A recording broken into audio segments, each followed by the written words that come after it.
Hey guys, I normally been keeping my political videos for my Rumble channel, Blue Collar Catholic at Rumble, but I need to do this one on YouTube for a couple reasons. Number one, Rumble's been having some real technical difficulties with the Rumble channel. I haven't been able to post anything for a minute over there.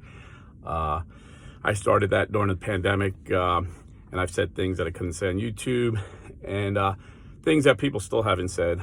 So if you want to see some interesting facts, I just give you the data, the reality of what's happening, and YouTube don't like that. But second reason I need to do this video is because we're a Christian channel, and what happened yesterday in this country affects us Christians deeply, and every Christian should be upset, disturbed, and ready for action. And I'm going to tell you why every Christian should be encouraged as well. But first off, this has never been done. A former president of the United States being indicted, which is basically he's charged, he'll be arrested, and then he'll turn himself in. This is never been done. The Democrats, have taken off their mask. There's no more hiding. We know who they are now, and they don't give a crap. They really don't care. And I have people say to me, well, no one's above the law. Yes, no one's above the law, but no one should be targeted by the law either. And this DA said when he ran to be elected by saying he was going to indict Trump. So he's fulfilling a political campaign promise. This is blatant abuse of power. This is blatant abuse using the law for political reasons. And what he's charging Trump with is a misdemeanor who the statute of limitations ran out. So he upgraded it somehow. We don't know exactly how he did it. We'll find out, I guess, next week. He upgraded to a felony so he could charge him. The DEA office in Manhattan has never charged anybody with the crime he's being charged with. Has never arrested anybody for this. So he's targeting President Trump.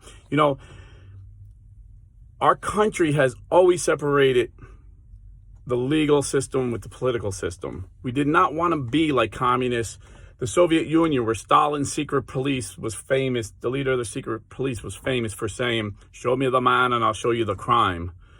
This is what the Democrats are doing. They have a man they hate.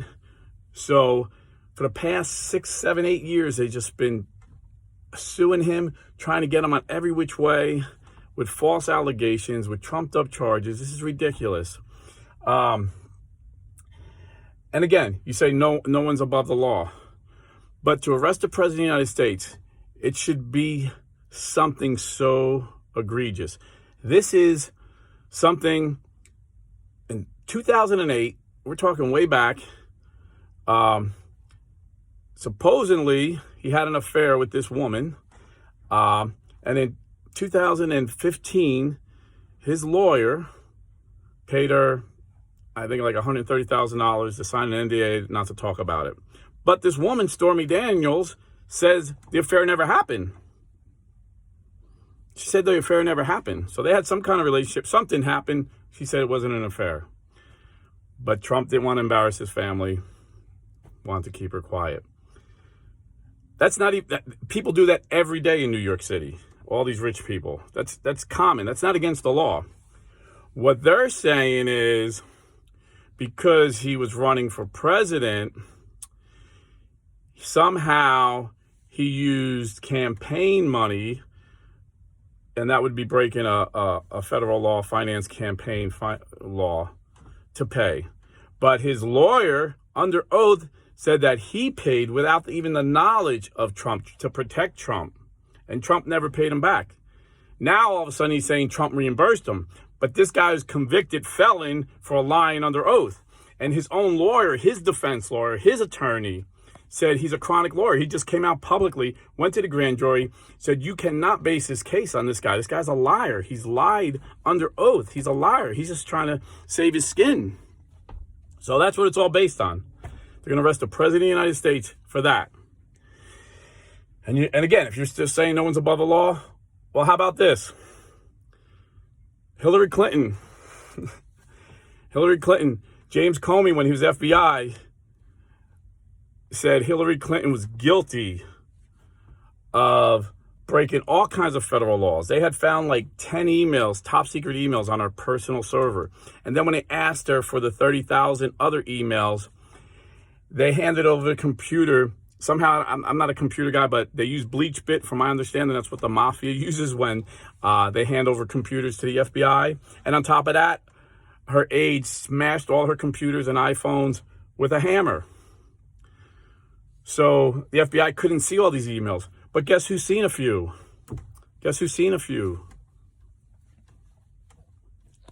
Julian Assange, the founder of WikiLeaks. And what did he find? Found that she was colluding with Russia. Found that she was colluding with the Democratic National Committee to steal the election from Bernie Sanders.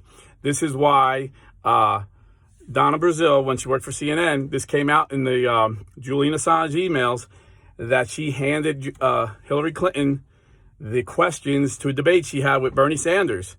And Donna Brazil supposedly is a Christian and came out on Fox and said she was convicted by the Holy Spirit. What she did was wrong and she needed to repent from that. But she was fired from CNN. Not that CNN doesn't like, CNN engages in this all the time, but they got caught, so they had to make it look good, so they fired her. And you know who else had to step down? Debbie Wasserman Schultz, who was in charge of the DNC, because Julian Assange showed her emails. She was colluding to steal the election from Bernie Sanders. So she admitted it and had to step down. But guess who's not in jail? Hillary Clinton and Debbie Wasserman Schultz. Guess who is rotting in jail for the rest of his life? Julian Assange. You see how the system is so corrupt? And then the second, I can go on and on, but I don't have time. This stop's about to open, so I got to make this video quick, but I just had to talk about this. This is so egregious. And then I get, you talk about Trump like he's so great. He's sinned so much. He's such a rotten sinner. Well, when I vote for president, it's not a canonization process. I'm not trying to canonize anyone. I'm looking at who could give the best results for my country, my family, and my church. And in 57 years on this earth as a proud American and veteran, no one has done a better job as president than Donald Trump, bar none. And the media has such a false narrative about him. There's only one other guy that equals the false narrative on Trump. And Lord willing, I'm going to do a video about him this weekend. But they have such a false narrative on Trump that he is so wicked and so evil. But they cover all the evils of Joe Biden. Do you know Joe Biden's daughter wrote in her diary that she would take showers with her dad, Joe Biden. His teenage daughter would take showers with him as a teenager, 12, 13, and 14. And she wrote in her diary, we did things we shouldn't have done in that shower, LOL. You probably never heard about that because the liberal media doesn't want you to hear about it. But that diary was found under a motel bedroom that his daughter was in the motel doing crack. Not only Hunter was a crackhead, but his daughter was a crackhead. They supposedly both went to rehab and they're not crackheads anymore. But she was stoned out of her mind and left her diary under a motel room where she was living. And then she moved out and got an apartment and she forgot about the diary. Well, someone found the diary, and of course they didn't trust the liberal media to do the right thing with it, so they gave it to James O'Keefe. And no one's denying this diary belongs to her. No one's denying anything about it. But Joe Biden has his weaponized government, his legal system, the FBI, go and raid James O'Keefe's house with guns ablazing like they do to get the diary. And there was nothing illegal about him having the diary. He didn't steal the diary. Someone found the diary and gave it to her. Now, can you imagine if someone found the diary of Ivanka Trump saying she took showers with Trump as a teenager? That would be wall-to-wall news, 24/7 for years. This is what we're talking about. And you never hear the good things about Trump. Like, I grew up in Jersey. Trump was over in New York. I seen him on the news all the time. I seen him. He was a big fight fan. I'm a big fight fan. He was always and he was a real fight fan. He could talk about fighters. He knows about fighting. He'd always go to the fights with Al Sharpton, Don King, Jesse Jackson, Herschel Walker, just happened to be black. This racist man, friends always seem to be black for some reason. I don't know. I guess that's what racists do. You know, this is the real Donald Trump. We go to parties with rappers, they would sing rap songs about him. That's the real Donald Trump. You know, and here's a story you probably never heard. A blue-collar guy driving in New York sees Donald Trump pulled over on the side of the road. You know, he's in a nice suit and his driver's in a nice suit and they're looking at a flat tire. And he goes, hey guys, you know, I'm dressed for work. Let me change that for you. Just, you know, just a nice guy. Changes, you know, he was younger. You know, Donald Trump was older and, you know, they're dressed nice. So this guy just said, you know, not even thinking about it, changes his tire. You know, that's what Americans do, you know. So Donald Trump thanked him and said, hey, you know, I want to send you a thank you card. Can you give me your address and some information? I want to keep in touch with you. The guy said he got a Christmas card from Donald Trump. And in the Christmas card, Donald Trump paid off his mortgage. He figured out where the guy lived, how much he owed. It was like a $200,000 mortgage. Donald Trump paid off and said, thank you. That was very nice of you. And he said, not only that, he said, every year since then, 20 years now, Donald Trump has sent him a Christmas card. That's the Donald Trump you don't hear about. Another thing you don't hear about, all these years, the left wanted to get his tax documents. They were trying to get his taxes. What's he hiding? What's he hiding? What's he hiding? Well, they finally got it. And now they don't talk about it because you know what they found out? That he's the only president in the history of the United States that lost money while he was serving. Number one, he never took a salary. He gave his $400,000 a year salary, I think it is now, to charity every year. And on top of that, he lost money in business. He didn't take, you know, Obama became filthy rich after he became president. His net worth went from 1 million to like 50 million. The Clintons, filthy rich being president. Joe Biden, filthy rich, and his family while he was vice president. Donald Trump lost money being president. See, these are things you don't hear about. You know, you don't hear about how Joe Biden got rich. I made a video 2 years ago before anybody's talking about it. All the crooked deals of the Biden crime family. And the media tried to hide and say it was all lies. So, you know, this gets me upset. There's so much more I want to say on this subject, but the bottom line is this is a bad day in America that the Democrats would cross this. You know, I would say they crossed the Rubicon, but they crossed it so many times, it's getting old. They don't care. They don't care. They know they have half the country dumbed down that's going to vote for them and believe the narrative of the media, so they don't care. They don't care. They just got to get that small percentage of independents to vote their way, you know? But here's the good news. Here's the good news. America doesn't like people being unfairly treated. This is why Trump's made this party the party of the blue-collar guy, because the blue-collar guy has been getting screwed for years. You know, for 50 years, blue-collar pay has not gone up with inflation. Under Donald Trump, it went up 12%, while inflation stayed at 1%. Under Joe Biden, we got back down to where we used to be, losing money the only people that get rich when the elites are in power, like Joe Biden and Obama, the only people that get rich are the wealthy. That's it. They keep the poor and just enough to survive, so they'll vote for him. And the blue-collar guy out here busting his back gets screwed every time. And we're tired of getting screwed, and we get pissed when we see Donald Trump getting screwed. We know he's not perfect, you know? But they're unfairly treating him. And America was founded by the underdogs. When we took on England and the king, we said, no king but Christ, you know? We didn't want to be ruled by elites. We wanted to rule ourselves.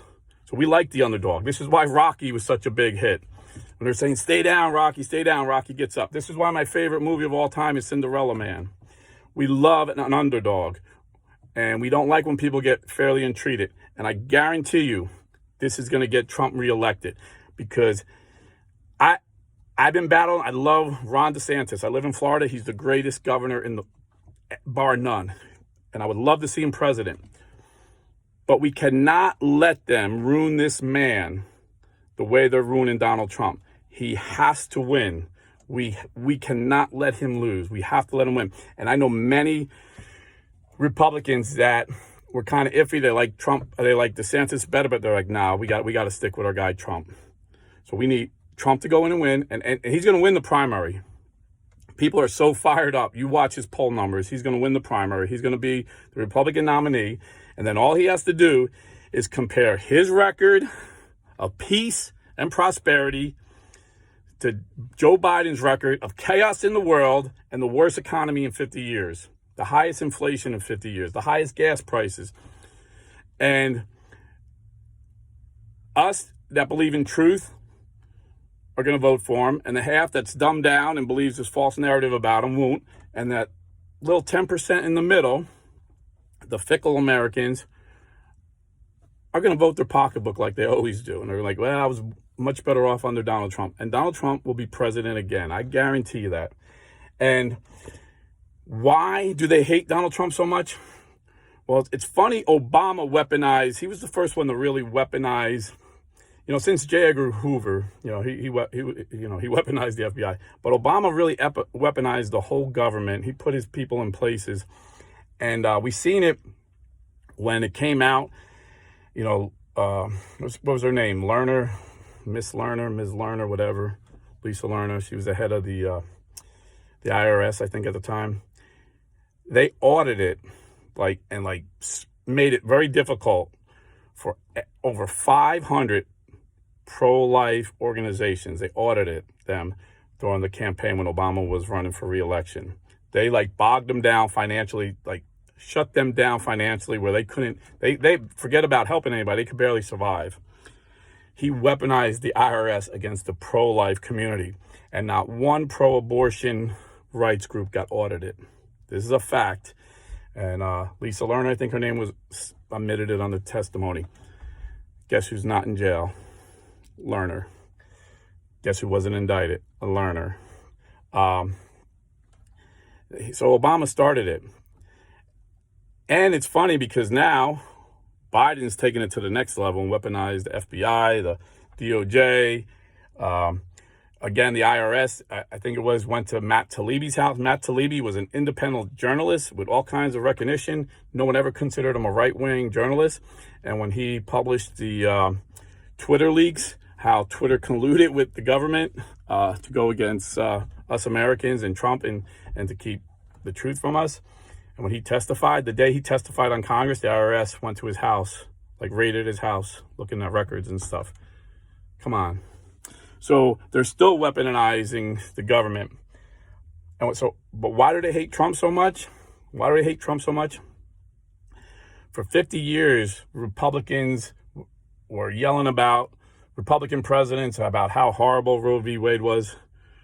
Trump promised to get Roe v. Wade overturned, and he did. The proof is in the pudding. The results are in. Every Christian should be so thankful for Donald Trump because, like Pope Francis said, abortion is the gravest of all mortal sins. And we need to stick together, Catholic Christians and Protestant Christians, united, and vote for this man. Get this man back in to finish the job and outlaw abortion forever. It was the Christians, Catholic and Protestant Christians, that ended slavery. We're going to be the ones that end the murder of unborn children. We need to band together and stick with our man. He got the job done. Let him finish the rest of the job that needs to get done. And what else can you do besides vote? You know what I'm going to say. If you're buying or selling real estate, please go to realestateforlife.org and support these pro-life organizations that are under attack by the left. We have the most pro-abortion president right now, Joe Biden, and he's dumbed down his party to the point where the average Democrat thinks that a baby just appears after you give birth. Before it's in the belly, it's not a baby, it's just a bunch of tissue. So, you're not murdering a baby. That's what these people believe. They have them so dumbed down, they don't even know what a woman is. They got a woman on the Supreme Court who couldn't tell you what a woman was. 80% of Democrats in a recent Pew Research study said you can't tell a baby's sex at birth. They have to grow up and decide what they are. We live in a bizarre world, and the Democrats have that vote. The intelligent, critical thinking, patriotic Americans are going to vote Republicans. So it's about who gets the votes out. So we got to stick together and get out the vote. And I know I have a lot of people saying, well, it doesn't matter, what they did. They're going to get the votes one way or another. Trust me, I know that. I got demonetized for 6 months, if you remember, because I explained how they got the votes they wanted. But they've always done that. They did it on a scale like never before in 2020 because of the pandemic. They're not going to be able to do it again. There's too many eyes on them. Too many governors have fixed things. You know, they'll do it a little bit, but it's not going to be on the scale that they need to, because Donald Trump got more votes than any sitting president ever. And they're just the votes he counted, if you know what I mean. So he's going to get the votes he needs if we all stick with him. The same people that voted for him last time, we need to vote for him again. And we need to convince our neighbor to vote for him. So I'm confident he'll be the next president. But this should really upset you. You know, if you got time to write your congressmen and senators to tell them that, you know, they need to do something about this. We're not a third world banana republic that we arrest our political opponents. This is insidious. This is insidious. So anyway, God bless, stay Catholic, and vote Trump 2024.